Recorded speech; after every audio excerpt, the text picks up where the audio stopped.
You all know something that pisses me off. Meet Nyarlathotep. Ain't he adorable?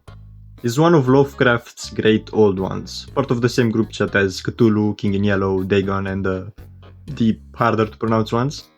He's technically an outer god, which is a rank above bozos like Cthulhu and Dagon. Now, what irks me wrong about this overly wormy boy is how he behaves. Unlike the other gods who are either less sapient than a coffee table or just completely ambiguous in their motives, Mr. Nya is anything but. His hobby is fucking with humanity in cruel ways, which he's very good at, second only to humanity.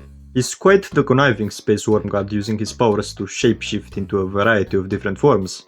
But mainly he sticks with either a monstrous alien mass of tentacles and orifices, or the worst monster of them all, a man with a funny hat. But whether human or hentai monster, Mr. Crawling Chaos has one goal, which is the dissemination of chaos, insanity, destruction, and all the other nasties, I guess. In the dream quest of Unknown Kadat, Nyarlathotep uses his sexy space worm charms to manipulate some guy named Randolph Carter into sailing towards Azathoth, the top dog of the universe, maybe. Which in my opinion is the type of prank you only pull at sleepovers. He delights in defiling civilization and individuals alike, which, don't get me wrong, can be pretty horrifying. The thought that cruelty is such a pervasive concept that it defiles even the gods is fucking scary, I guess, but it just feels so small and human, you know. You're telling me this being that's older than old and powerful beyond comprehension spends its afternoons driving mortals mad with the boys. That's not like a kid burning ends with a magnifying glass. It's more like Julius Caesar poking microscopic amoebas with a needle or some shit. Despite being an omnipotent-ish god that transcends time and space, his main motivation is being an absolute bellend.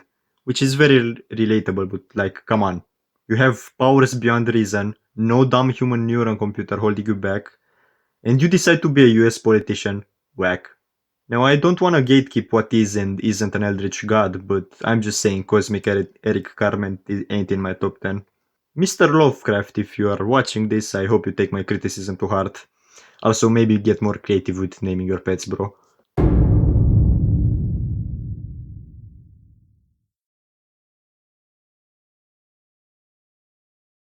It is a blind man, feeling its way in the dark, but its touch is corrosive, and it just found us. Fucking dumbass voice effect cringe, holy shit. Look Outside is a simple 2D horror RPG with only one rule. Don't look outside. Due to a reality warping being known as the Visitor appearing in the sky, anything that looks outside starts horrifically mutating to various degrees. Some get off easy by just growing some new appendages, but the majority become completely unrecognizable in both body and mind. Most of the mutations seem custom made for the individual, such as a plumber becoming a fleshy boiler, or a titic baby becoming a bigger, toothier baby, or a hockey player becoming blue. Some people do get the short end of the stick though and become employed. Some of the people that looked outside can even pass on their specific branch of Chernobyl mutations by biting or scratching. So even if you gouge out your own eyes, you would not be entirely safe from becoming a British citizen. But the most common trait among these tortured little widows is a desire for mindless violence. Apparently, getting turned into a cob of corn with eyeballs on it can mess you up a little bit. But that wouldn't happen to me though, I'd be so nonchalant about it. Safe to say Look Outside is a little deceptive in its title, just how I was a little deceptive when I dared call it simple, because there is way more to this game than just running around, avoiding the outside world and whoever the fuck interacts with it. Despite most of the people you encounter being violent and too far gone to be reasoned with, some of them have actually remained sane, in a way. And some of them just got hotter. Recruiting these silly little metoids is crucial to surviving the more late game areas. And beside making the game go from nigh impossible to a walk in the park, they are just fun to have around. Just seeing them interact with one another and react to you playing video games makes this otherwise horrifying game feel downright cozy at times. Anyway, let's talk about murder. The combat is very fun and well-rounded, and besides the classic RPG abilities and items, it includes a weapon durability system, which in most games I find to be a massive drag on my emotions, but here I find it works well, making sure you don't use the exact same broken weapon the entire game. Couple that with a fuckload of cool areas to explore and with some amazing artwork and music, and you get Look Outside. Point is, the game's good, and if you don't play it, I'll crosswire your nutsack. But the part that stuck with me the most is the Eldritch Peeping Tom itself. At the very end of the game, our protagonist, Sirius Sam, decides to take part in a sort of ritual with the goal of communicating with the visitor directly by offering some depiction of it, including a painting of the sky right before its arrival and a straight up recording of it. LMAO, get doxed kid. This sounds like a silly little plan on paper that could have some silly little results as well. And it does in most endings, but in the quote-unquote true ending of the game this actually succeeds and Sam earns his backstage small talk with the visitor. And with this conversation we get to somewhat understand the nature of this godlike being. And it was confused. It wasn't your run-of-the-mill blind idiot god by any means, but apparently it wasn't really sapient before reaching Earth. I guess when you are a reality-warping beast above life and death, you wouldn't need to evolve shit things like the ability to think. But it also had nothing stopping it from becoming intelligent. And so, using the language it observed Sam use, the visitor explains that it had actually no intention of causing harm, and the mutations were simply involuntary side effects of it being there. How does this work? Well, first I'm gonna pretend I know shit about quantum physics. So one of the main concepts in quantum theory is that we can't really look at particles on the quantum level without altering them, because the small wavelength light required to observe particles fucks them up. Something Heisenberg uncertainty principle, something Ant-Man and the Wasp quantum mania. That's basically what the visitor does to humans, just in a much more fucked up way.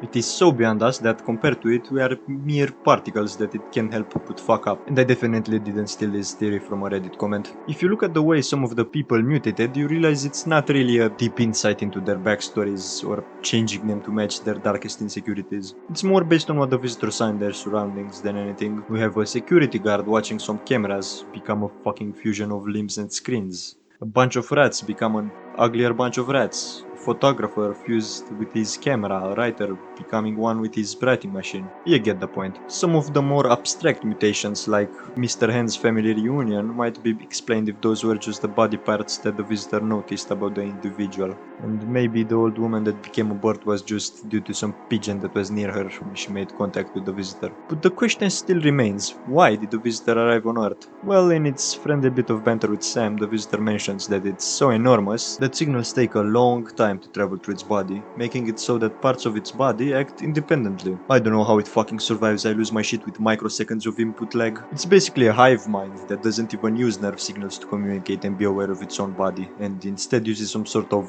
psychic Eldritch bullshit. And that is what it was attempting to do with humanity. Communicate. Before talking with Sam, it didn't grasp the concept of beings other than itself, so when big spoiler number 1 observed it through a telescope and got its attention, it was probably just trying to check on what it quote-unquote thought was a part of its own body that was behaving strangely. And in a bit of dialogue with big spoiler number 2, we find out it visited Earth before and maybe even seeded life on it, which technically would make humanity part of the visitor. Isn't that a nice thought? Everything that ever lived was just a bit of Lovecraftian dandruff. Quite cute, right? And that would also explain how some of those mutations can be passed down to others. Maybe exposure to the visitor can reawaken some latent fragment of its power that existed since the very beginning of life itself.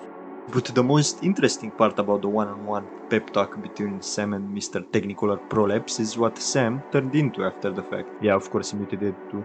Motherfuckers turned into human centipede flesh cauliflowers from mere glances, and Sam just had a whole ass therapy session with it. Little Sam had a bit of a growth spurt and grew to an insane tectonic size, with a multitudes of branching limbs and many more appendages and eye stalks branching out of those limbs. Basically, he became a fractal of flesh of some kind.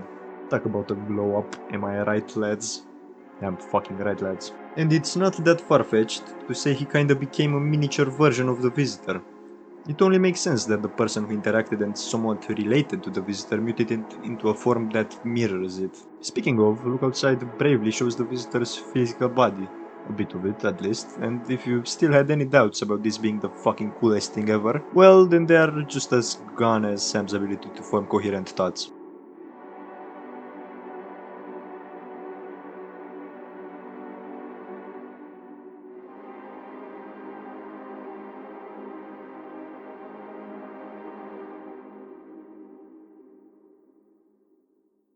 Huh. Can't help but notice you actually made it to the end. Banging attention span, my man. I don't know if you've noticed, but this is actually my first ever video. You probably didn't, considering my fucking amazing editing and crispy audio quality. But it would be very nice of you to maybe like, subscribe, comment, and I don't know, name your firstborn child after me or something. Maybe if YouTube's algorithm likes this video, I won't get addicted to fentanyl and die in a ditch. Anyway, that's about it. See you next time, creature.